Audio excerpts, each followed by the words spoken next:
Hello বন্ধুরা, আবারও চলে এসেছি নতুন একটা ভিডিও নিয়ে। আজ হচ্ছে বিপিইএস অর্থাৎ গ্র্যাজুয়েশনের এন্ট্রান্স টেস্ট। আজ সারাদিনের এক্সাম নেওয়াতে আমি যেটা উপলব্ধি করলাম যে অনেকেই তোমরা ভুলভাল করে করছো। তো ভিডিওগুলো প্লিজ একটু পুরোটা দেখো, আর কোনো কিছু জানার থাকলে অবশ্যই কমেন্টে জানাতে পারো। আমি যতটুকু পারবো হেল্প করে দেব নেক্সট টাইমের জন্য। তো প্রথমে ডাটা ভেরিফিকেশান করে সবাই চলে এসছে মাঠ দিতে।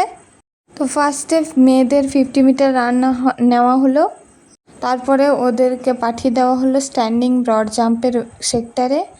বিপিএসে যারা এন্ট্রান্স দিচ্ছে ওরা সিইউটি ক্লিয়ার করে তারপরে এসছে এখানে ফিজিক্যাল এন্ট্রান্স টেস্ট দিতে। তো জানি তোমাদের অনেক সমস্যা হবে, আমাদেরও সমস্যা হয়েছে। তো তোমরা কন্ট্যাক্ট করো, কমেন্ট করো তোমাদের কোনো কোয়ারি থাকলে, আমি অবশ্যই সেগুলোর উত্তর দেওয়ার চেষ্টা করব বা কন্ট্যাক্ট করে জানাবো কেমন কি হয়। ছোট ছোট ভিডিওগুলোর মাধ্যমে তোমাদের কাছে কিভাবে এন্ট্রান্স টেস্টটা নেওয়া হয় ওটা তুলে ধরার চেষ্টা করছি। তোমরা প্লিজ পুরো ভিডিওটা দেখো আর লাইক করে দিও একটা, এবং বন্ধুদের মাঝে শেয়ার করো।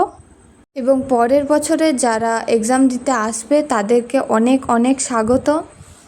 এইসব এন্ট্রান্স টেস্টগুলোতে বিশ্বভারতীর একটা নর্মস দেওয়া থাকে, তোমরা প্র্যাকটিসের সময় চেষ্টা করবে ওই নর্মসটা যাতে টাচ করতে পারো। এছাড়াও 1000 মিটার রান রয়েছে এবং রয়েছে স্কিল টেস্ট, যেটা তুমি বেস্ট পারো, যে গেম বা ইভেন্টটা like football, basketball, volleyball, yoga, এগুলোর ব্যাপারে একটু জেনে ভালো করে বুঝে নিয়ে এসো। স্কিলটা দেখবে, তোমার পারফরমেন্স না, স্কিলটা দেখবে তুমি কতটা ভালোভাবে জানো। তোমাদের রেজাল্টটা ওয়েবসাইটে লিস্ট করে দিয়ে দেওয়া হবে, ওখানে তোমরা চেক করে নিও। আশা করছি আমি এই ভিডিওটার মাধ্যমে তোমাদের কাছে খুব সহজভাবে তুলে ধরতে পেরেছি। বাকি তোমাদের কোনো কোয়ারি থাকলে অবশ্যই নির্দ্বিধায় কমেন্টে জিজ্ঞাসা করতে পারো।